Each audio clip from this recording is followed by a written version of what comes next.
Welcome to another JournalNow.com high school football video, Coach's Clipboard edition. My name is Joe Serrera, and I'm joined this week by East Forsyth head coach Todd Willert. Todd, thank you for joining us once again. Thank you so much. Always great to be with you. Your Eagles are coming off of an off week at 2-0 and ranked number one once again in the coaches poll for JournalNow.com. How do you approach an off week, especially one early in the season?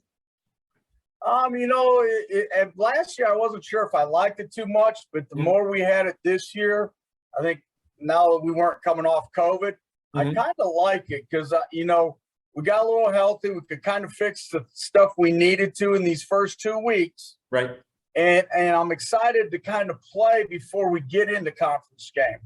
I think it will be better to kind of play the game and not have a bye before going into someone like Reagan, who we got to play next. Right. Sometimes you're a little flat when you come off the bye week. So I'm approaching it with my coaches and players in a very positive way right now. Yeah. No, you put the stuff that you've been working on and self-scouting and everything else into practice in a live game, and you ride that momentum into your conference play. That's a great way to look at it. First 2 games for your team, what are the positives that you've seen? Just the growth from week 1 to week 2. Not taking anything away from Northwest Guilford, because I think it's clear to see how good a team they are. I think people were surprised how close that game was, and when you got a good coach like Kevin, and then how good they are. I've been trying to tell people, but still, we made a big gain from week 1 to 2. Obviously, Roseville was super athletic. But I think we got a little more refocused as a whole, as a coaching staff, as players and all that, and understand that we got to play our best game when we go out there. And obviously we played really well week 2. What are some areas that you still need to address, that you're still looking at as a work in progress for your team? We still want to get the pass game going. Obviously, we've been without Q Brown these first couple of weeks. We're not sure if he'll play this week. We're just being overcautious with Q right now. Sure. He wants to get out there and play like nobody's business. He's mad at me, I'm sure, because we're not letting him play.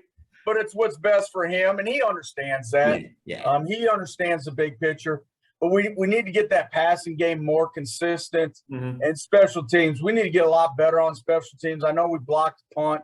For a touchdown, but we got to get better, and it's hard. Our kickers are doing better, Wisnet and Creasemore, but they got big shoes to fill with Conrad being gone. Yeah, I was going to say it's always going to be a challenge when you lose somebody as good as Andrew Conrad was at every time the ball touched his foot, punts, kickoffs, field goals. I mean, he was such a weapon, and that is hard to replace. And I think maybe sometimes your coverage guys might get into a little bit sloppy habits because they're not having to work as hard with somebody like that. It's been 4 years since we've ever had to cover a kick. So it's kind of it's something new and something we gotta. I do the kickoff team, and I've gotten lazy in those 4 years because I said, Andrew, just kick it through the end zone, And, so we've had to redo some things, and we're getting better at it. And I think Wisnet, our kicker right now, is understanding it. I think the pressure of following behind someone like Andrew is kind of big, but Ridge is doing a lot better. And, Ridge at the beginning of the year, he was an outside linebacker for us, and we've kind of got him into the kicking stuff. And as long as he continues to grow, that would be great. There you go.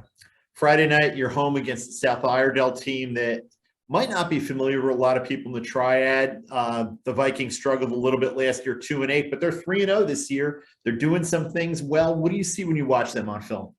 Well, obviously they got a new coach, and obviously he's got things turned around real quick there, them being 3-0. They got a lot more juice, I think, than they did last year. And that can happen if you get a new coach in there and things go right like they have for them. They've been blowing teams out. They do some different things. So we've kind of had to adjust that. It's almost like going to a game against someone you haven't played before, so that makes it a little tough. So it's good to have these 2 weeks.